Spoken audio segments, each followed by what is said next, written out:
ala sayyidina Muhammadin wa ala alihi wa sahbihi ajma'in. Dalam kitab Durratun Nasihin yang ditulis oleh Utsman bin Hasan bin Ahmad Asy-Syakir Al-Khawbawi, pada masa Rasulullah Shallallahu Alaihi Wasallam, pada suatu ketika saat Sayyidina Umar bin Khattab radhiyallahu anhu tiba-tiba didatangi oleh seorang pemuda. Pemuda itu terlihat gusar dan tampak ada yang membebani pikirannya.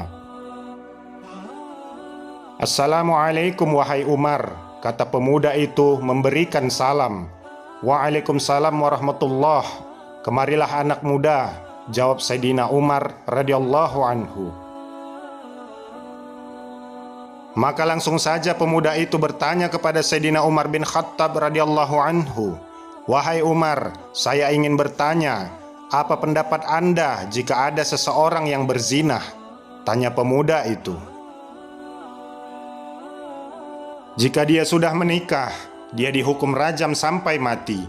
Jika ia belum menikah, maka akan dicambuk 100 kali dan diusir dari kampung selama 1 tahun, jawab Sayyidina Umar dengan tegas. Kemudian pemuda itu memberanikan diri untuk berterus terang kepada Sayyidina Umar. Pemuda itu berkata, "Bagaimana jika seseorang itu menjinahi jenazah dan ia masih perjaka?" Sayyidina Umar terdiam dan bulu kuduknya berdiri mendengar pertanyaan pemuda itu. "Sungguh keterlaluan. Aku tidak bisa membayangkan sebesar apa dosanya. Siapa gerangan orang yang melakukan perbuatan keji seperti itu?" tanya Sayyidina Umar. Lantas pemuda itu berkata kepada Sayyidina Umar, "Saya sendiri wahai Umar.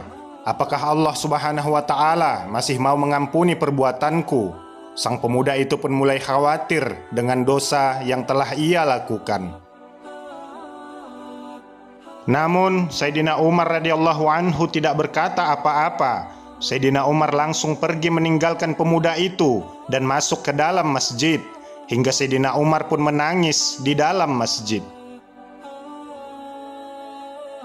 Pada saat itu Rasulullah Shallallahu Alaihi Wasallam melihat Sayyidina Umar, dan Rasulullah pun menyapa sahabatnya itu, "Assalamualaikum wahai Umar."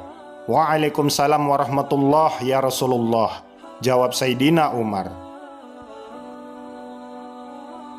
Rasulullah Shallallahu Alaihi Wasallam berkata, "Aku melihat engkau dalam keadaan bersedih wahai Umar. Apa yang menyebabkan engkau bersedih?" tanya Rasulullah Shallallahu Alaihi Wasallam. Maka Sayyidina Umar radhiyallahu anhu berkata, "Di luar aku menjumpai seorang pemuda yang membuat bulu kudukku berdiri, dan ia ingin bertaubat dari dosanya ya Rasulullah," jawab Umar. Rasulullah Shallallahu Alaihi Wasallam pun berkata, "Ajaklah pemuda itu kemari wahai Umar." Maka Sayyidina Umar segera keluar dan mengajak pemuda itu untuk masuk ke dalam masjid. Setelah mengikuti Sayyidina Umar untuk masuk ke dalam masjid, ketika melihat Rasulullah Shallallahu Alaihi Wasallam, sang pemuda itu langsung menangis sejadi-jadinya, sehingga membuat Rasulullah Shallallahu Alaihi Wasallam penasaran. "Assalamualaikum ya Rasulullah." Pemuda itu memberikan salam. "Waalaikumsalam warahmatullah, wahai anak muda," jawab Rasulullah. "Mengapa engkau menangis wahai anak muda?" tanya Rasulullah Shallallahu Alaihi Wasallam. Sambil menangis, pemuda itu berkata, "Aku terlalu banyak dosa ya Rasulullah. Aku takut jika Allah akan murka kepadaku ya Rasulullah," jawab pemuda itu. "Apakah engkau telah menyekutukan Allah Subhanahu wa ta'ala dengan sesuatu, atau engkau membunuh orang yang tidak bersalah?" tanya Rasulullah Shallallahu Alaihi Wasallam. Pemuda itu menjawab, "Tidak ya Rasulullah, aku tidak pernah melakukan kedua perbuatan itu." Rasulullah Shallallahu Alaihi Wasallam berusaha menghibur pemuda itu dan bersabda, "Ketahuilah olehmu anak muda, bahwa Allah akan mengampuni dosamu sekalipun dosamu sebesar 7 kali lipat langit dan bumi.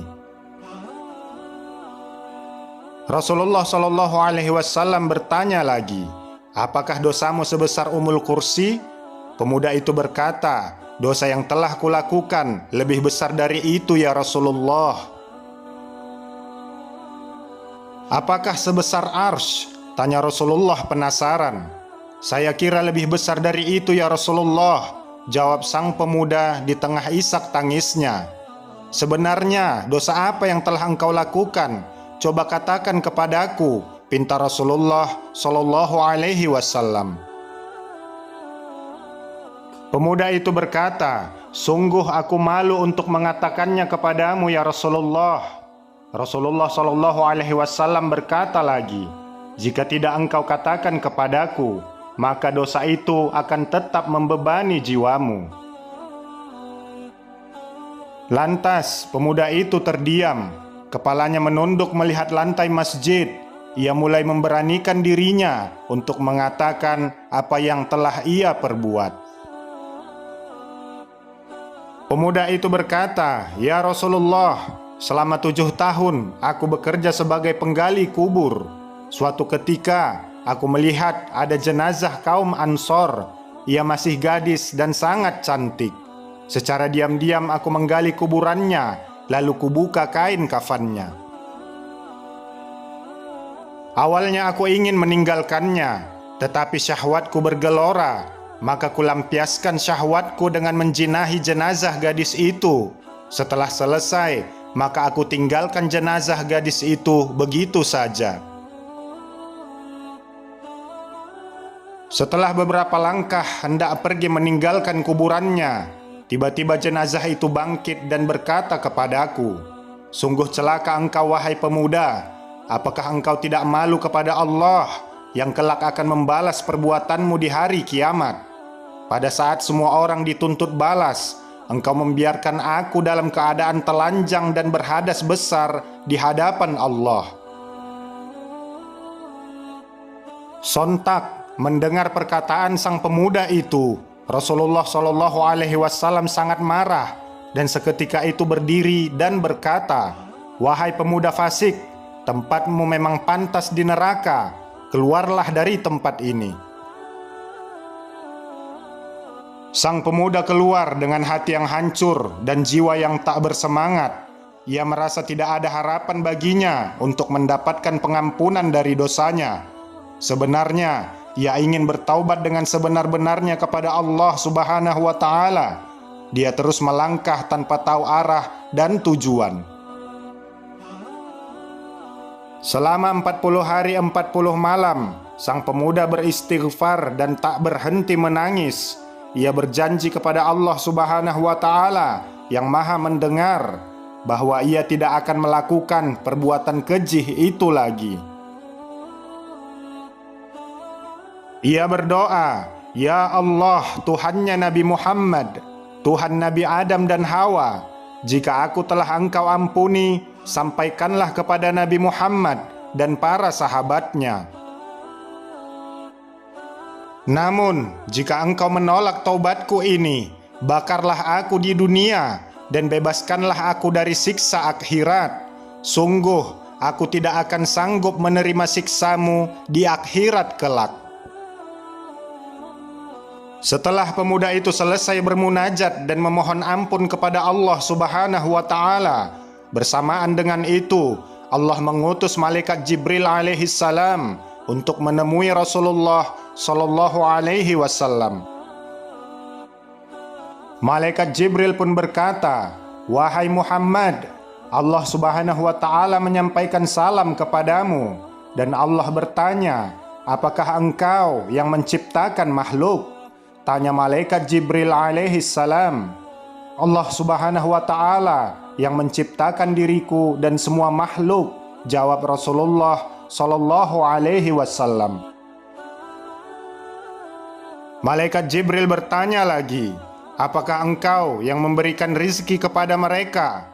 Rasulullah Shallallahu Alaihi Wasallam menjawab, tidak, hanya Allah yang mampu memberikan rezeki kepada makhluknya.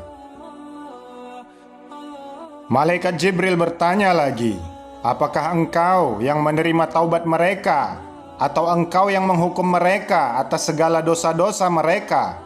Rasulullah Shallallahu Alaihi Wasallam menjawab, "Maha suci Allah yang maha memberi pengampunan." Malaikat Jibril alaihi salam berkata, "Wahai Muhammad Rasulullah, Allah Subhanahu wa Ta'ala berfirman, 'Maafkanlah hambaku, karena aku telah mengampuninya.'" Kata malaikat Jibril alaihi salam kepada Rasulullah Sallallahu Alaihi Wasallam.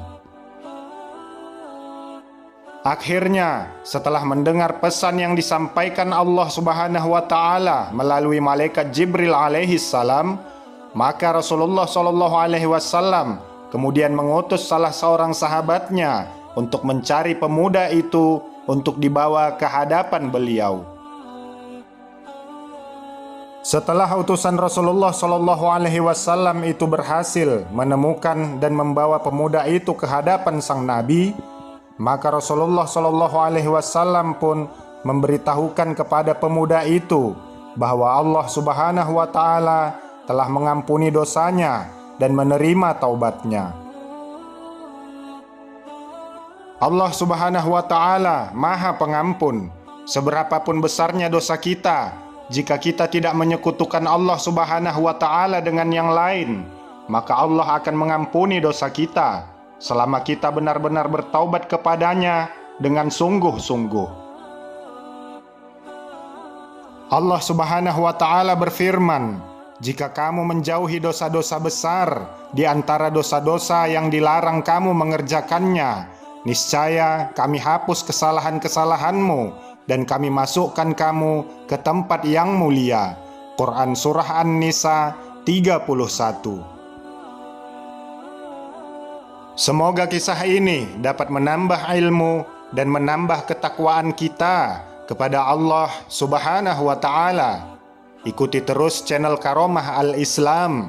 Insya Allah akan ada banyak lagi kisah-kisah Islami untuk kita pelajari bersama. Terima kasih segala perhatian. Mohon maaf atas segala kehilafan. Subhanakallah wa bihamdika, asyhadu an la ilaha illa anta, astaghfiruka wa atubu ilaik. Walhamdulillahi rabbil alamin. Assalamualaikum warahmatullahi wabarakatuh.